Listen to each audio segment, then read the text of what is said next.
अप्रैल 1967।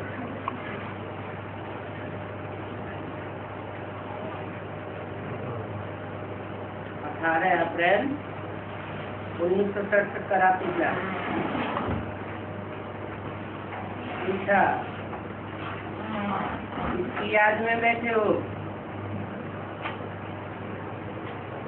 और किसके इंतजार में बैठे हो?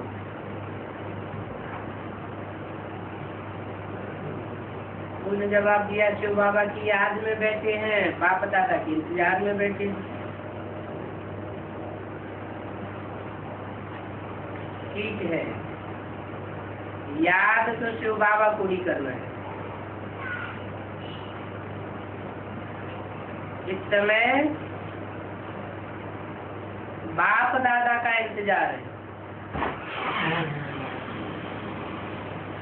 इस समय 67 में बाप दादा का इंतजार है। माना बाप कौन हुआ, दादा कौन हुआ?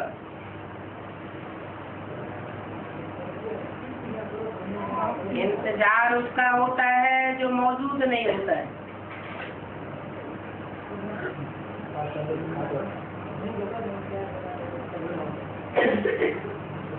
जो बाबा को याद करना है वो तो ठीक है। इंतजार इसलिए कहा 67 में शिव बाप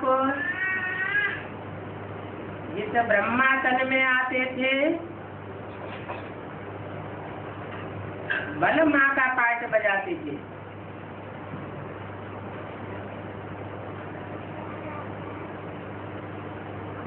तो भी बूढ़े तन में होने के कारण बाबा कहा जाता। और इंतजार इसलिए कहा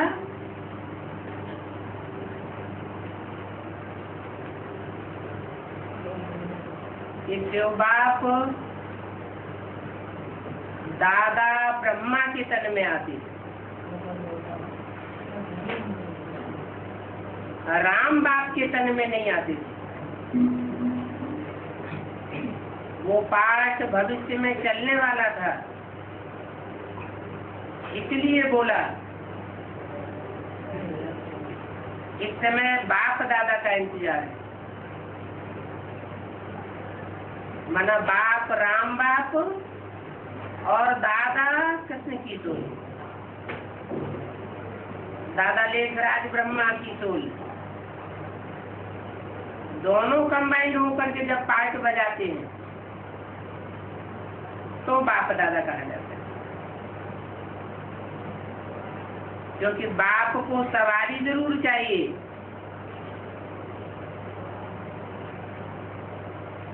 ब्रह्मा के तन में आते थे, वो तो माँ का रूप था।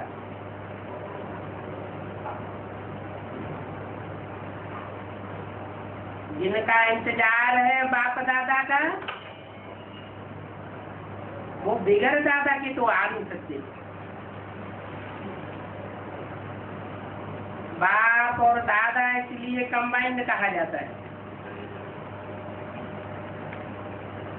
ये ऊंचे से ऊंचे है बाप दादा, और इनकी सवारी कितनी साधारण है। असाधारण तन में नहीं, साधारण तन में।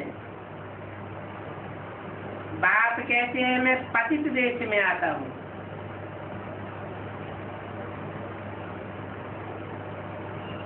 ये पराये रावण का देश है। ये कोई समझते नहीं है कि हम कोई रावण के पतित देश में। अभी तुम हो पावन बनने के देश में। तो पावन बनने का देश अलग हो गया। उस देश को कहा जाता है संगम। और युगों में ये बातें बोलने की नहीं होती हैं। इस संगम युग का सिवाय तुम ब्राह्मणों के और कोई को पता नहीं।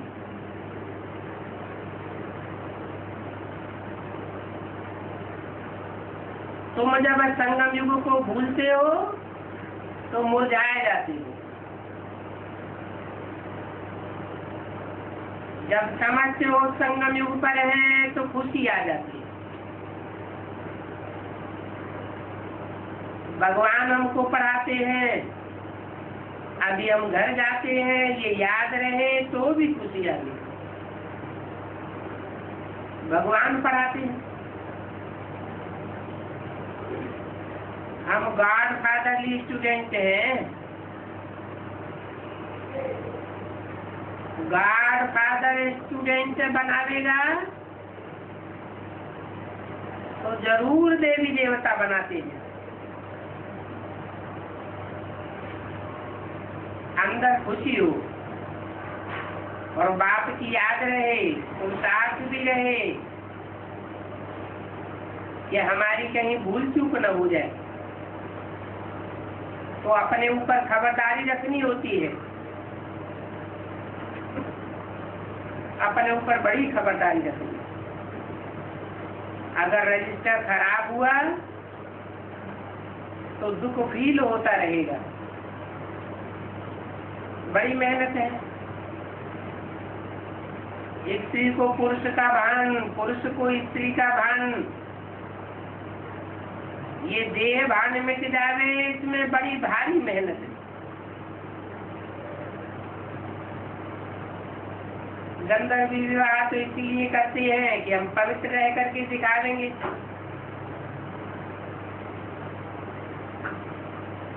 आदत तो पड़ी नहीं है, परंतु जो इकट्ठे रहते आए हैं स्त्री पुरुष, उनको तो फिर जाती मेहनत लगती है। अगर वो पवित्र रहे तो सर्विसेबल सीखे भी हो जाए, ऐसे फिर ऊंच पद पाए सकते हैं। उनको बाबा की आफरीन है। कुमार कुमारी तो रह सकते हैं, बल कहेंगे कि कुमार कुमारी भी खराब हो जाते हैं। इस अवस्था में अगर अडोल साक्षी होकर के ड्रामा की ढाल पर चले, शरीर निर्वाह भी करे, ईश्वरीय सेवा भी करते रहे, तो पद बहुत ऊंचा पाए सकते। जैसे आगम निगम कहते हैं कि प्रोग्राम बनाता हूँ, गांव गांव में पैदल सर्विस करता जाऊं,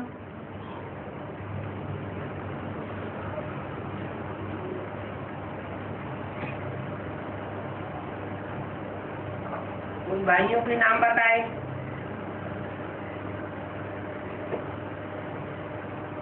अब आगम निगम वेद शास्त्रों को कहा जाता है। वेद ब्रह्मा के मुख से निकलते हैं। उन वेदों की ऋचाओं का फिर शास्त्रों में व्याख्यान दिया जाता है, तो कहा जाता है आगम निगम। तो ये दो भाई हो गए, आगम जो आगम में है, इनकी गहराई को सामान्य मनुष्य नहीं पाए सकते।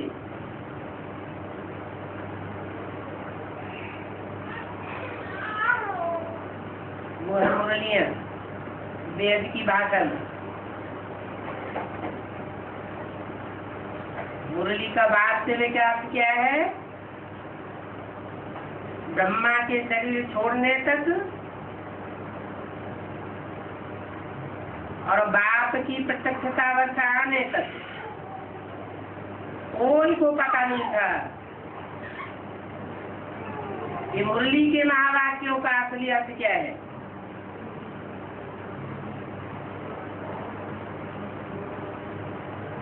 तो उन महावाक्यों को कहा जाता है आगम।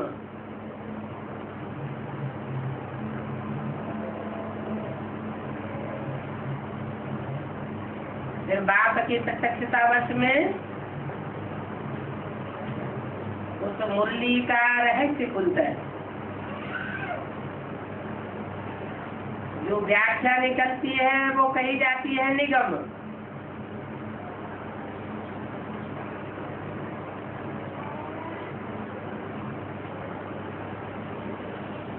उनका प्रोग्राम बताया। वो आगम निगम कहते हैं कि गांव-गांव में जाकर के प्रोग्राम बना करके पैदल सर्विस करता जाऊं। डर की तो कोई बात नहीं, ऐसी सर्विस करते रहे तो बहुत ऊंचे पद पाए सकते हैं। ब्रह्मा बाबा के सामने कोई हद में आगम निगम के भाई बैठे थे।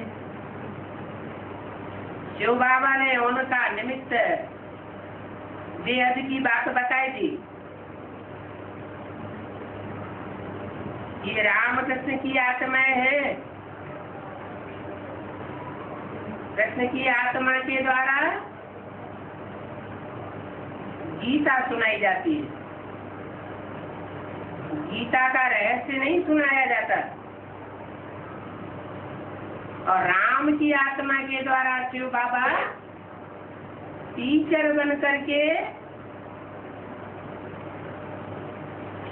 गीता के रहस्य बताते। वो रहस्य मंथन करके निकलता है। इसलिए बोला था कि अभी गीता ज्ञानामृत नहीं कहेंगे, अमृत तो मंथन करने से निकलता है। तो जब तक बाबा जीवित रहे मुरली के महावाक्यों का कोई मंथन नहीं हुआ था।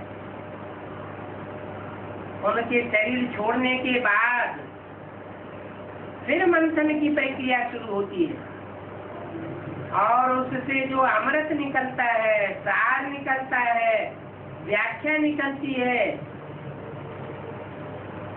उसको कहा जाता है गीता ज्ञानामृत।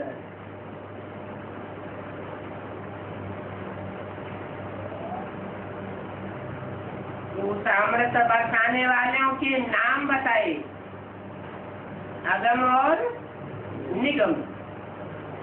ब्रह्मा के मुख से वेद भाषा अगम और राम बाप के मुख से उस अगम वेद भाषा का, वेद की ऋचाओं का व्याख्या का काम शुरू होता है।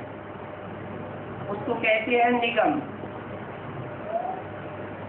ये अगम निगम मिल करके गाँव में सेवा करते रहे। डर की इसमें कोई बात नहीं। ये डर की बात क्या बताएगी?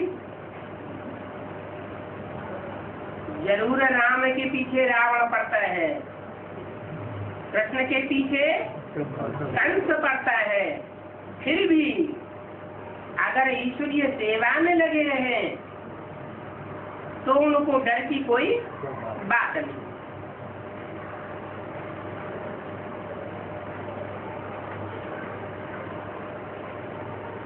पैसे आदि की भी कोई बात नहीं है।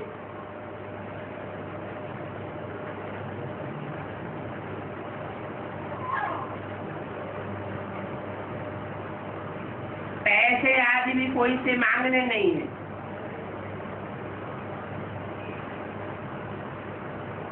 अगर कहें तो कहो हेड ऑफिस में भेज दो। कोई को मना भी नहीं करना है कि हम तुम्हारा नहीं लेंगे।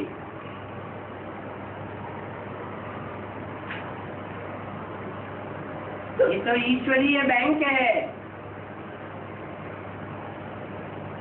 ईश्वरीय बैंक में जितना ब्याज मिलता है उतना और कोई बैंक में ब्याज नहीं मिल सकता। तो समझाया है, तब देते हैं तो जरूर कुछ बीज बोए ले, भारी कमाई हो जाएगी। तो ये गाँवों की सर्विस का प्लान बहुत अच्छा है।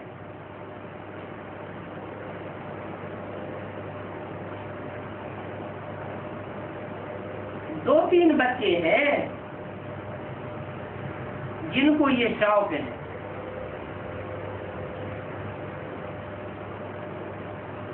कुरुक्षेत्र के लक्ष्मण को भी बहुत शौक है।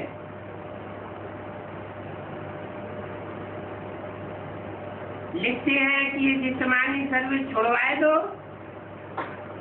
तो मैं रूहानी सर्विस में लग जाऊं।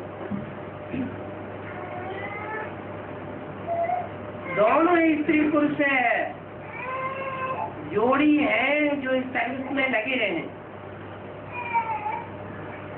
गृहस्थ व्यवहार में रहकर के, योग में रहकर के सर्विस करते रहे तो उनकी महिमा बड़ी भारी निकली। बाबा को जोड़ियां बहुत चाहिए। क्यों?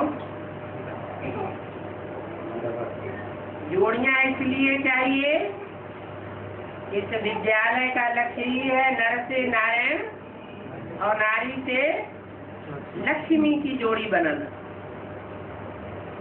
ये प्रवृत्ति मार्ग का ज्ञान है, कोई सन्यासियों का ज्ञान नहीं है।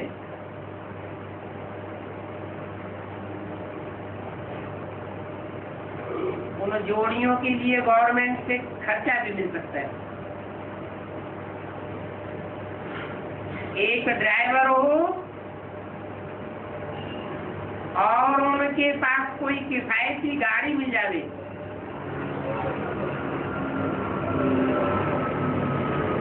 तो ज्ञान रत्नों की प्रदर्शनी को साथ में लेकर चारों ओर चक्कर लगाते रहे।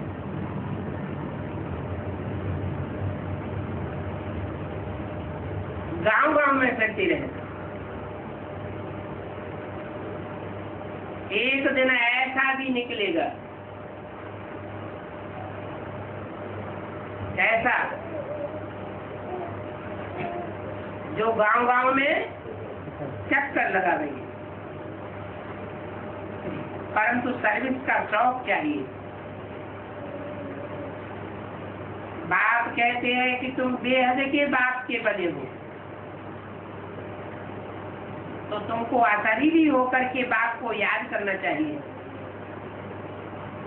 इसमें तुम्हारी कमाई है, भक्तों की कमाई नहीं होती है। भक्त तो दर्शन करते हैं,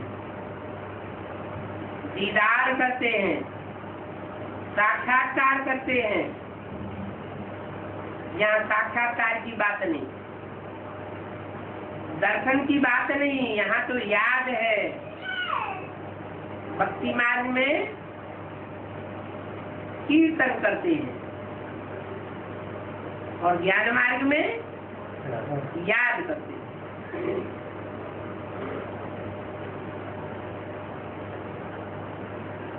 तो तुम्हारी कमाई होती है, जितना याद करेंगे उतनी कमाई। फिर भी बहुत बच्चों की मेहनत पहुंचती नहीं। जब कमाई होती है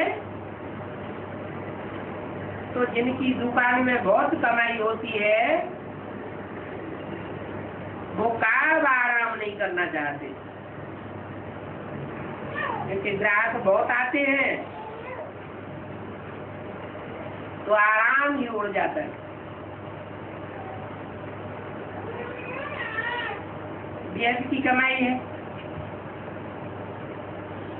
माया तो चक्कर लगा करके उल्टा पुल्टा काम कराती ही रहेगी और तब तक कराती रहेगी जब तक कर्मातीत अवस्था न बने। कर्मातीत अवस्था हो जाएगी, फिर माया पीछा करना बंद कर देगी। कर्मातीत माने हम उल्टी सीढ़ी चढ़ते हैं।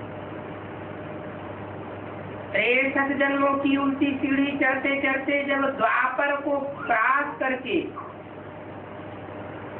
त्रेता में चलना शुरू करते हैं तो पाप कर्म होना बंद हो जाता।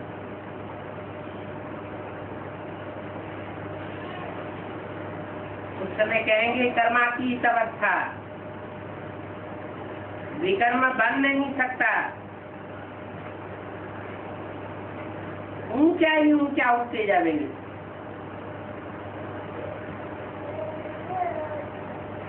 बुद्धि नीचे नहीं जाएगी। डिस्चार्ज आदि भी बंद हो जाएगा, क्योंकि शक्ति ऊपर चढ़ने की आदि हो जाएगी। इसको ऋषि मुनि भक्ति मार्ग में कहते आए हैं कुंडलनी शक्ति जागृत होना।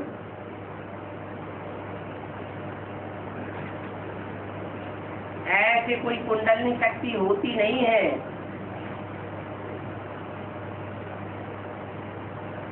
कि तुम्हारी असली याद का तेज है। इससे सारी शक्तियां ऊपर चढ़ती है। फिर माया कोई उल्टा पुल्टा काम नहीं करा सकती। तो माया भी तो बन जाती हो।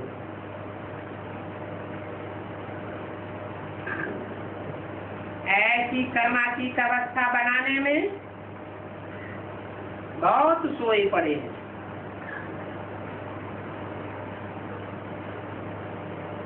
ऐसे सोने वालों को आगे चल करके मालूम पड़ेगा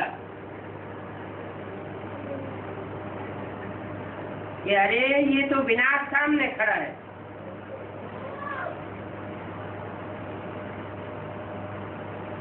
तुम देखते रहेंगे कैसे बांस गिरते हैं।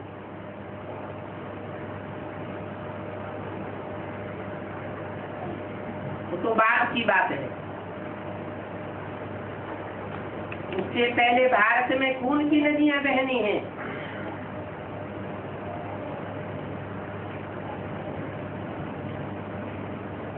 वहां विदेशों में बॉम्ब लगा करके एक दूसरे को खत्म करते रहे।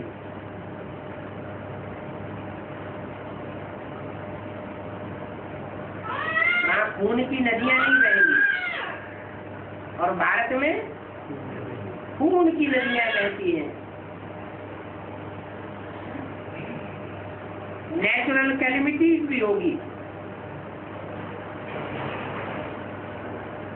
मुसीबत सबसे ज्यादा भारत पर है। क्या दूसरे देशों के ऊपर इतनी मुसीबत नहीं आती, तो दूसरे देशों में इतना सुख भी नहीं होता है। अमेरिका में स्वर्ग होता है क्या? यूरोप में स्वर्ग होता है क्या? नहीं। भारत में ही स्वर्ग होता है और भारत में ही और नरक होता है। तो सुख भी भारत में बहुत।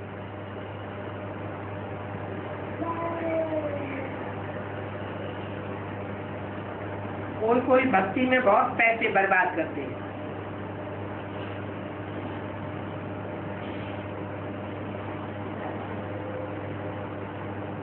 बाप समझाते हैं अब तो तुम्हें ज्ञान मिल गया, अब इन सर्व श्रद्धा की बातों पर क्यों इतना पैसा बर्बाद करते हो?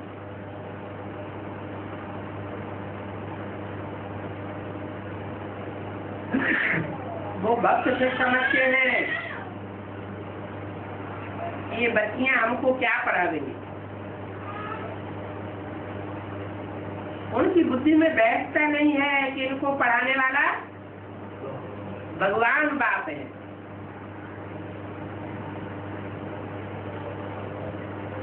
कोई पढ़े लिखे हैं, धनवान हैं, ऊंच मान मर्तबा वाले हैं,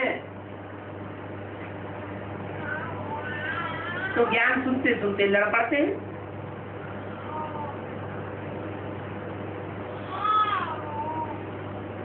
क्योंकि देह भान बहुत है, इसलिए गायन है गरीब निवास किसको मिलता है? गरीबों को मिलता है। गरीब ही यहाँ आते हैं। मल्टी मिलियनर तो उनकी बुद्धि में तो बैठ न सके। अगर उनकी बुद्धि में भी बैठ जावे तो आवाज निकल जावे, परंतु ड्रामा में नूद नहीं है। कि ड्रामा ऐसा बना हुआ है कि गरीब ही पहले निकलेंगे। गरीब साहूकारों से जास्ती मर्तबा पाए लेते।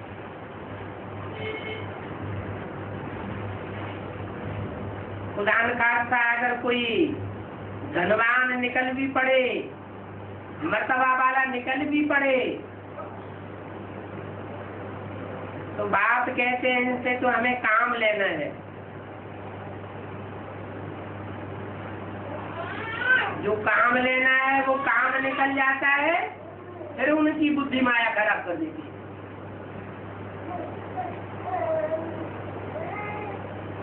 तो फायदे में कौन हुए? गरीब हुए या धनवान हुए? गरीब जन्मांतर का पाए लेते हैं।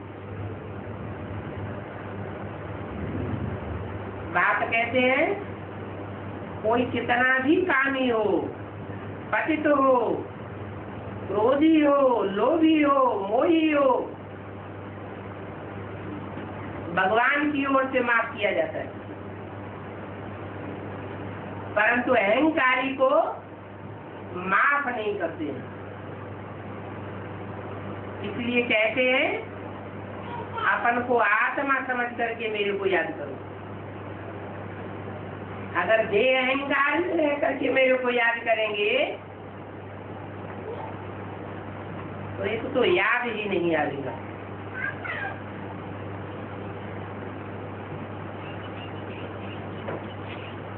क्योंकि बाप है निराकार, निराकारी माना निरहंकारी, निरहंकारी और निर्विकारी।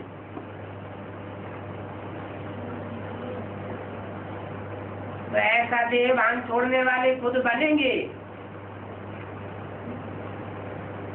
तो बाप जैसी अवस्था बच्चों की भी बनेगी। अच्छा, बच्चों को गुड नाइट।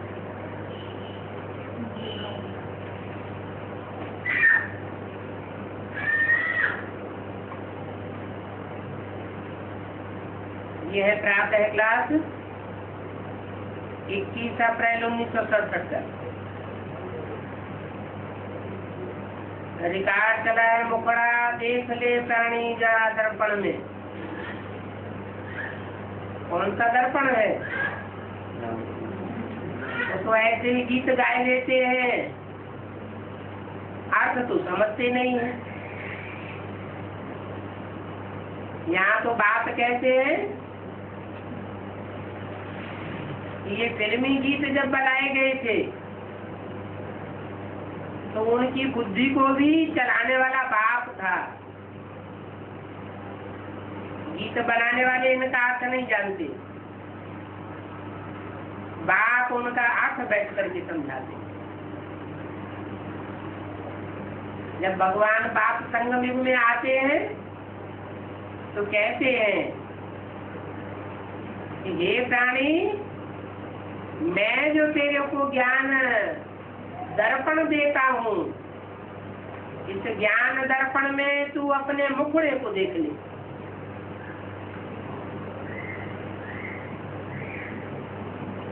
कितने पाप भरे हुए हैं, कितने पुण्य भरे हुए हैं,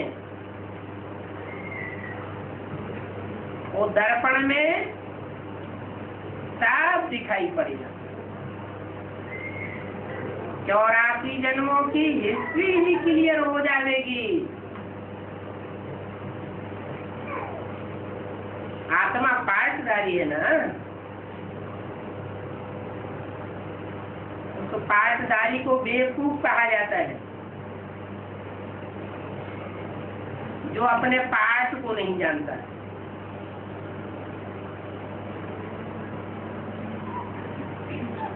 बाप आकर अभी वह दर्पण देते हैं, इस दर्पण में तुम अपने 84 जन्मों को जान सकते हो।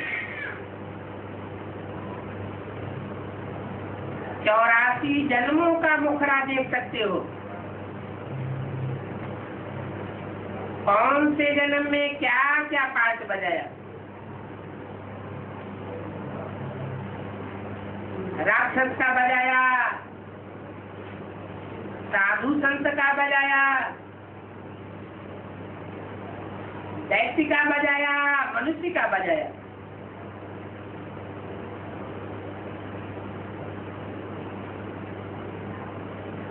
अब बाप आत्माओं को समझाते हैं कि ये गीत तो भक्ति मार्ग वालों का बनाया हुआ है।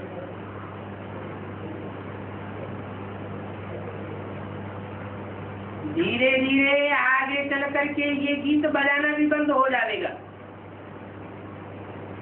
आगे चल के माने कब?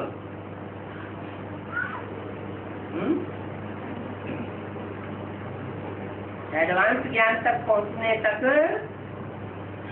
ये बुद्धि में बैठ जाएगा कि बाप कहते हैं महाभारी महाभारत विनाश सामने खड़ा हुआ है। सारी दुनिया का विनाश सामने खड़ा हुआ हो तो गीत बजाना शोभेगा क्या?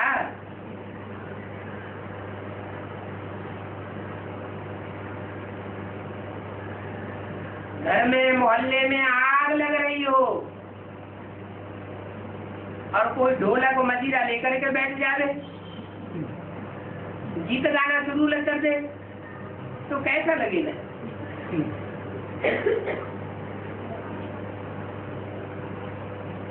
इसलिए बाप कहते हैं कि जैसे जैसे तुम बच्चे समझदार बनते जाएंगे वैसे वैसे ये गीत आदि बजाना बंद कर देंगे।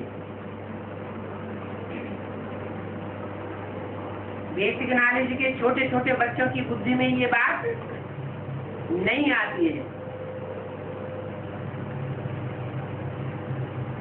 बाबा ने मुरली में कहा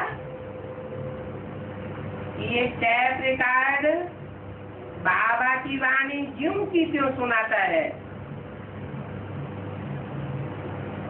इसलिए जिनके पास पैसे हैं वो टैप रिकॉर्ड अपने घर में रखें, खुद भी बाबा की एक्यूरेट वाणी सुने और दूसरों को भी सुनावे। परंतु बेसिक नॉलेज के छोटे छोटे बच्चों ने क्या किया? वो टैप रिकॉर्ड तो रखे लेकिन उनका उपयोग किस बात में किया? गीत बजाने में।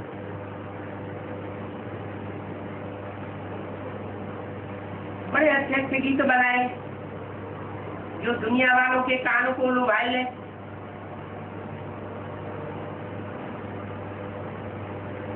बम्बई से फिल्मी कलाकार भी बुलाए लिए, उनके द्वारा गीत तैयार किए,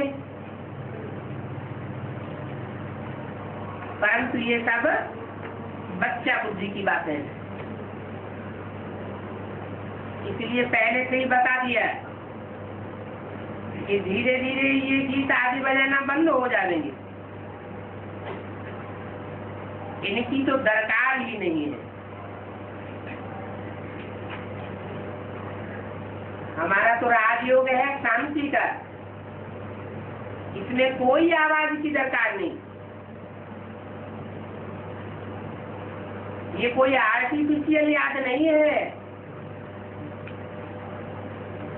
बच्चा माँ को याद करता है, माँ विलायत में गए हुए अपने बच्चे को याद करती है, बाप बेटे को याद करता है।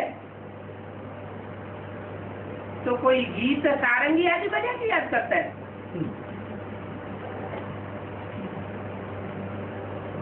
गीत बजा के याद आती है क्या?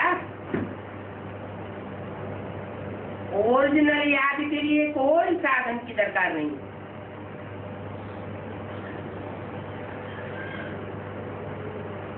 तो उन गीतों की दरकार ही नहीं है। ये तो सिर्फ इनका सार समझाया जाता है। अभी तुम यहाँ जब बैठते हो तो अपन को सिर्फ आत्मा समझो।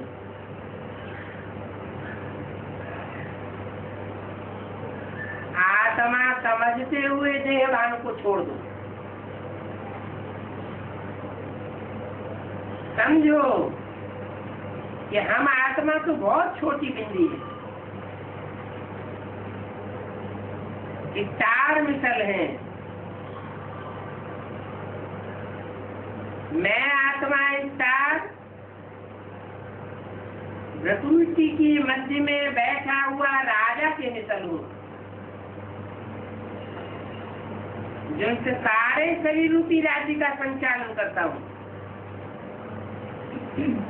इस शरीर द्वारा पार्ट बजाता हूँ, परंतु ये आत्मा का ज्ञान कोई में नहीं है सिवाय तुम बच्चों को। तो जिसके पास कोई स्पेशल चीज हो तो उसकी कदर करनी चाहिए ना, टाइम वेस्ट नहीं करना चाहिए ना।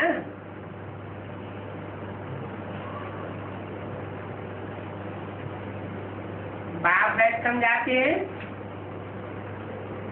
अपन को आत्मा समझ मुझ बाप की याद में बैठना है।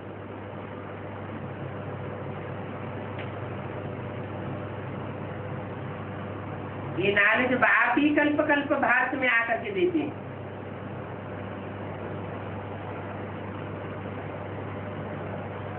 भारत में ही आकर के क्यों देते हैं? विदेशों में आकर क्यों नहीं देते? क्योंकि शेरनी का दूध मिट्टी के पात्र में नहीं ठहरता। मिट्टी माना दे अभिमान।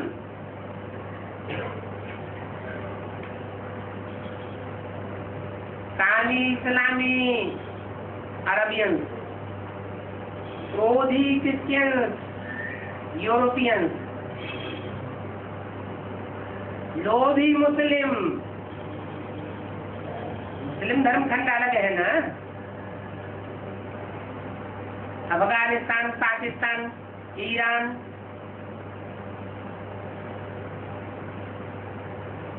इन्होंने कितने आक्रमण किए। लोभ के वशीभूत होकर के भारत को तहस नहस किया। जैसे चोर डकैत होते हैं, लोभ में आकर के कितने उल्टे पट्टे काम करते हैं, हत्याएं करते रहते हैं।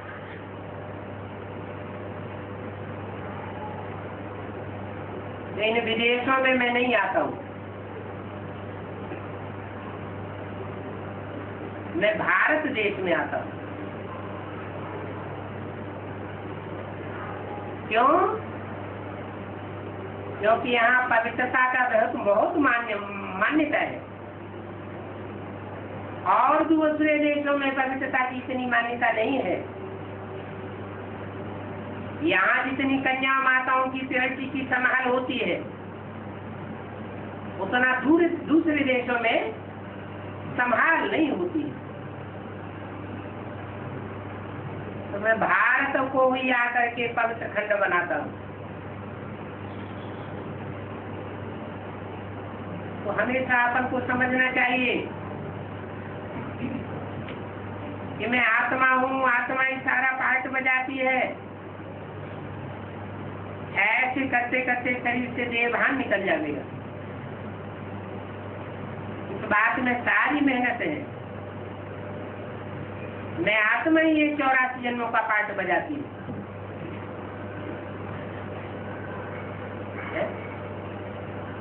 आत्मा ही बजाती हूँ,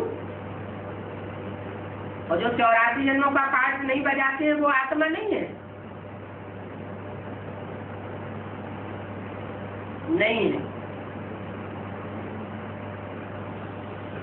जिनकी 83 जन्म है, 82 जन्म है, कम जन्म है, वो पक्की आत्मा अपने को समझ नहीं सकती, अंत तक देवान में आ जाती है और अंतमते सोगति हो जाती है।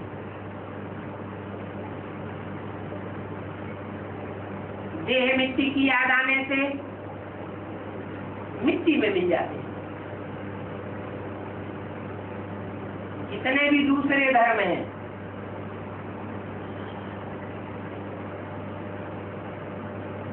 उनमें उनके फॉलोअर्स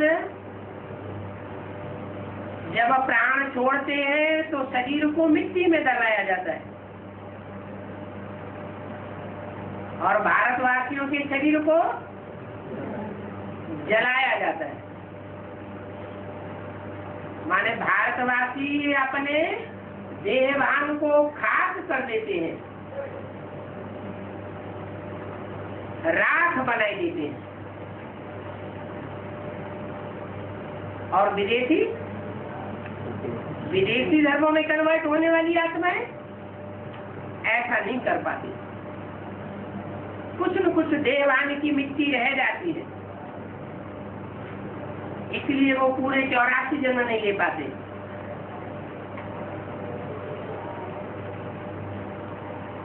तो हम सब आत्माएं इस सारे नाटक के एक्टर्स हैं, परंतु उन एक्टर्स के बीच में ऊंच से ऊंच एक्टर है परमपिता परमात्मा। बुद्धि में रहता है कि वो परमपिता परमात्मा भी इतनी छोटी बिंदी है, उनकी महिमा कितनी भारी है। वो ज्ञान का सागर है, सुख का सागर है, परंतु है कितनी छोटी सी बिंदी। ऐसे तो हम आत्मा भी छोटी सी बिंदी है। आत्मा को सिवाय दिव्य चक्षु के देखा नहीं जा सकता। ये नई पॉइंट तुम अभी सुन रहे हो।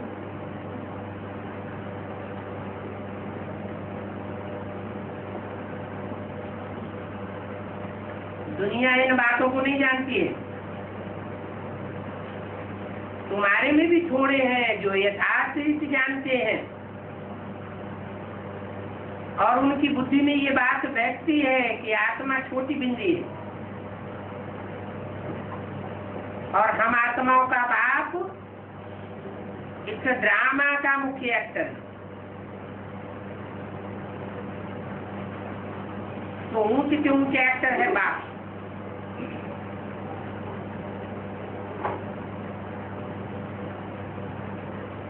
इन सब एक्टर्स के ऑक्यूपेशन का तुमको पता है।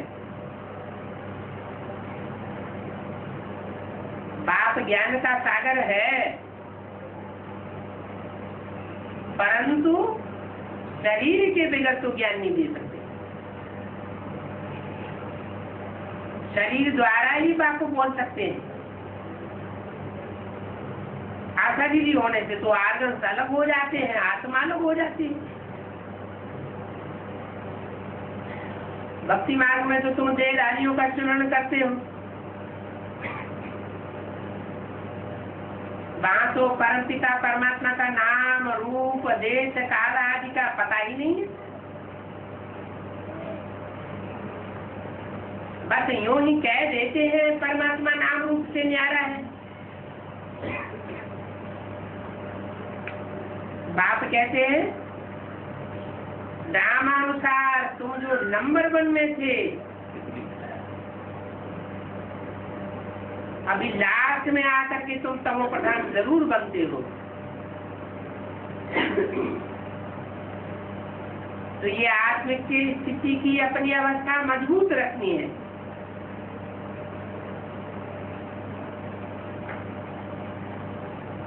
पक्का पक्का बुद्धि में बैठा दो। अमृत वेले उठते ही ये फाउंडेशन पक्का कर दो, कोई संकल्प ना आने पाए सिवाय मैं आत्मा ज्योति बिंदु, मैं आत्मा इस शरीर द्वारा बात करती हूँ। आत्मा में ही ज्ञान है, ये ज्ञान कोई की बुद्धि में नहीं। तुम्हारी बुद्धि में है कि हमारी आत्मा में 84 जन्मों का पाठ अविनाशी उदा हुआ है। आत्मा एक शरीर छोड़ करके दूसरा लेकर के पाठ बजाती रहती है। ये बहुत नई नई पॉइंट्स हैं, इन पर मंथन करते रहेंगे तो अनेक जन्मों की थ्योरी तुम्हारी खुलती जाएगी। एकांत में बैठ करके अपने साथ ऐसी ऐसी बातें करो कि मैं आत्मा रूपी रिकॉर्ड कितना वंडरफुल हूँ। एक छोटे से रिकॉर्ड में कितनी बातें भरी जाती हैं।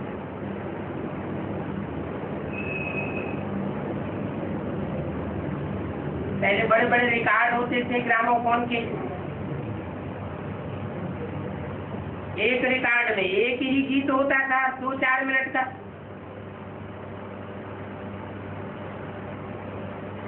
अभी टैप निकल पड़ा तो कितने गीत बज जाते हैं। फिर VCD निकल पड़ी और ही कई गुने बढ़ जाते हैं। अभी DVD निकल पड़ा,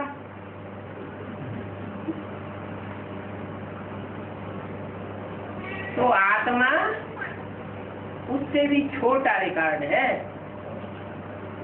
इतना सूक्ष्म रिकॉर्ड और इतने जन्मों की हिस्ट्री भरी हुई है।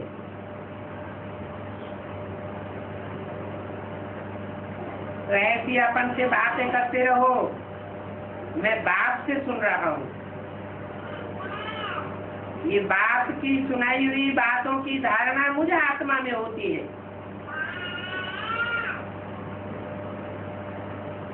मुझे आत्मा में ये 84 का पाठ भरा हुआ है। वो रिकॉर्ड तो विनाशी होते हैं और मैं आत्मा अविनाशी पाठधारी हूँ। ये बात अंदर में घड़ी घड़ी घूमना चाहिए। हम तमो प्रधान आत्मा से हम सत्व प्रधान बनते हैं। साधु संत आदि तो सब भक्ति मार्ग के तमो प्रधान से अभिमानी है। उनको ये आत्मा का ज्ञान है ही नहीं। कितनी बड़ी बड़ी किताबें अपने पास रखते हैं और फिर अहंकार देखो कितना है। उनको कितने बड़े बड़े टाइटल्स मिलते हैं।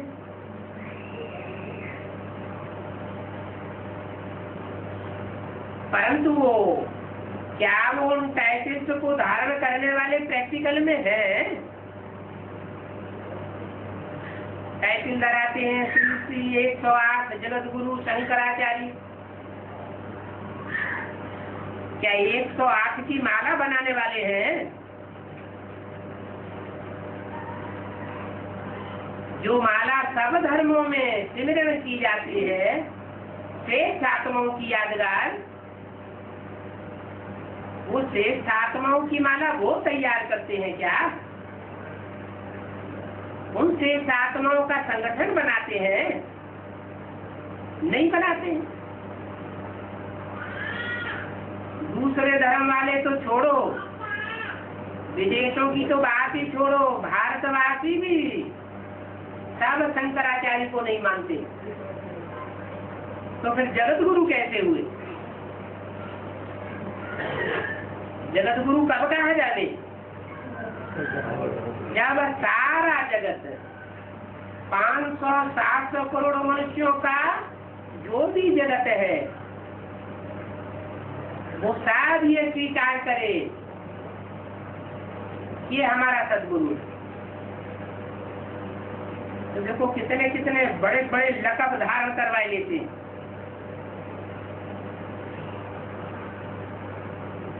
क्या ये लक़ब धारण करने वाले हैं?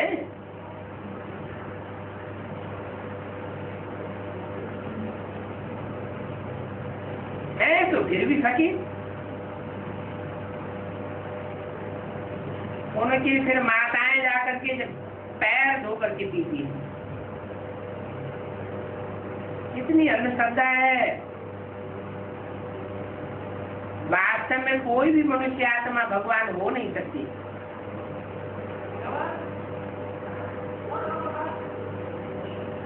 ये तो है ही तमो प्रधान दुनिया। ऊंच से उस आत्मा भी अभी पाठधारी है और इस समय तो सब मनुष्य मात्र तमो प्रधान है। आजकल जो जाति भक्ति करते हैं, साथ साथ बहुत पढ़ते हैं, उनका ईमान है, क्योंकि ये भक्ति का राज्य है। भक्ति रावण से आती है, ज्ञान राम से आता है। अभी तुम ज्ञान लेने वाले कितने थोड़े हो और भक्ति मार्ग तो कितना बड़ा है। जहां देखो वहां भक्ति ही भक्ति है। अभी तुमको तो इस भक्ति से जैसे बांस आती है,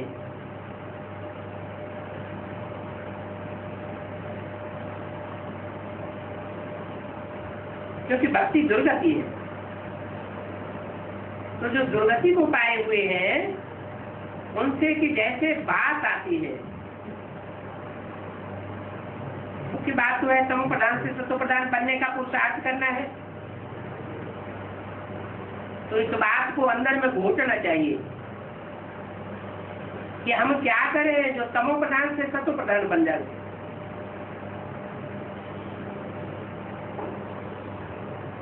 ज्ञान सुनाने और सुनने वाले बच्चे होने चाहिए। बाकी लवारी तो बहुत है, याद में रहते नहीं। अंदर में अंतर्मुखता भी तो होनी चाहिए। बुद्धि में रहे कि हमको तो बाप की याद से पति से पावन बनना है। सिर्फ पंडित नहीं बनना है। रावण भी क्या था? ब्राह्मण था, पंडित था। रावण के हाथों में क्या दिखाए जाते हैं? वेद शास्त्र दिखाए जाते हैं। इस पर एक पंडित का मिसाल भी है कि माताओं को कहता था कि राम नाम जपने से सागर से पार हो जाएंगे।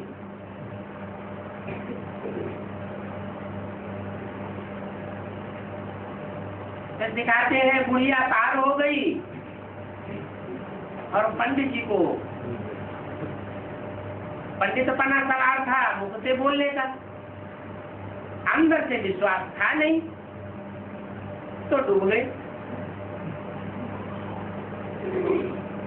तो ऐसा लवारी नहीं बनना है। ऐसे बहुत लवारी होते हैं, ज्ञान बहुत अच्छा अच्छा सुना लेंगे, परंतु प्रैक्टिकल में फेल हो जाते हैं। यहाँ तो समझानी बहुत अच्छी है, परंतु समझाने के साथ योग भी चाहिए। कोई तो सारा दिन देह अभिमान में रहते हैं,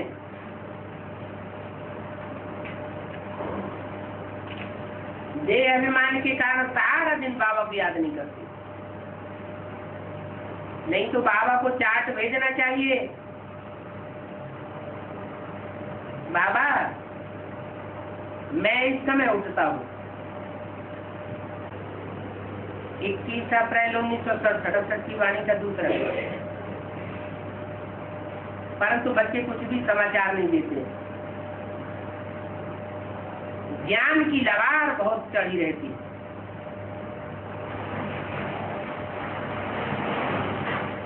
योग में लाचारी दिखाते हैं।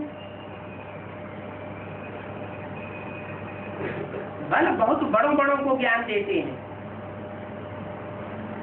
परंतु योग में बहुत कच्चे हैं। योग में कच्चे होंगे तो कोई के ऊपर आकर बैठ पड़ेगा ही नहीं। इसलिए सवेरे को उठना है और बाप को याद करना है।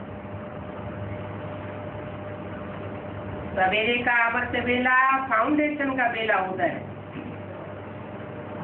जैसा फाउंडेशन पड़ जाएगा वो सारा दिन वैसी याद बन जाएगी।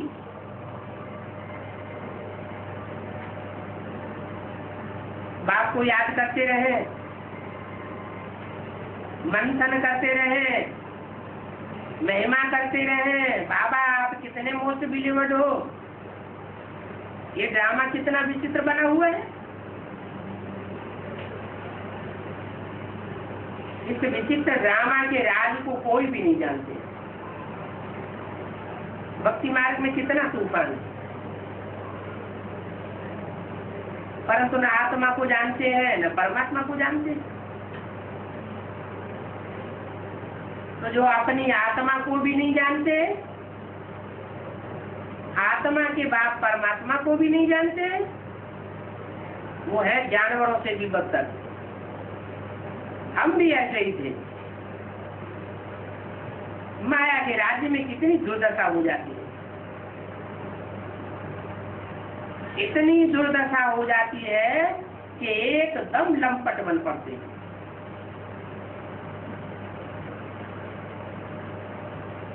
अभी तुम ही तमो प्रधान बने। ये ज्ञान तुम कोई को भी दे सकते हो कि आत्मा सतो प्रधान होती है तो देवता होती है, तमो प्रधान बनती है तो लंपट बन जाती है, राक्षस बन जाती है। कोई को भी बोल सकते हो कि तुम अपन को आत्मा समझो। आत्मा सतो प्रधान, आत्मा तमो प्रधान। अपन को सतो प्रधान बनाना है तो पहले तो इसके लिए अपन को आत्मा समझना जरूरी है। उनसे भी बात करो, उनकी भ्रकुटी में आत्मा देखने की कोशिश करो। जो गरीब है उनके लिए तो और ही सहज है। साहूकारों को तो मान मर्तबे का झंझट बहुत रहता है। उनके लिए तो आत्म की स्थिति में स्थित होना बहुत मुश्किल है। इसलिए बाप कहते हैं मैं साधारण तन में आता हूँ, बहुत धनवान के तन में आऊं, गोरे चिट्ठे के तन में आऊं, असाधारण तन में आऊं तो क्या घाटा हो जाएगा।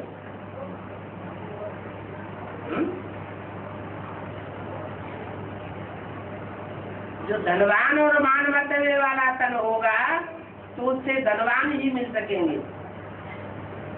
और साधारण तन होगा तो उससे सब मिल सकेंगे। मैं ऐसे में आता हूँ जो न बहुत गरीब होता है, जो दर दर भीख मांगने वाला हो, और न बहुत साहूकार होता है।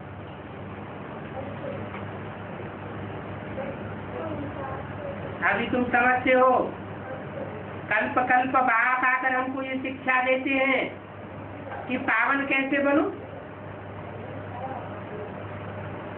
बाकी बाबा तुम्हारे धंधे आदि में खिटपिट है, ऐसा है वैसा है, इन बातों के लिए नहीं आया हुआ। बहुत करके यह बातें सुनाते रहते हैं, बाबा हमें पर्सनल बात करनी है, फिर अपने लौकिक धंधे दौरी की बातें सुनाते रहेंगे, ये नुकसान हो गया, वो नुकसान हो गया। बाप कहते हैं मैं इसके लिए नहीं आया हूँ, इस जन्म में ये बाटा घाटा तो तुमको सहन करना पड़ेगा। ये पूर्व जन्मों का हिसाब किताब है जो पूरा करना है, इसमें मैं कुछ नहीं कर सकता हूँ। मैं तो तुम्हें भविष्य 21 जन्मों की कमाई कमाने के लिए आया हुआ। ओम शांति।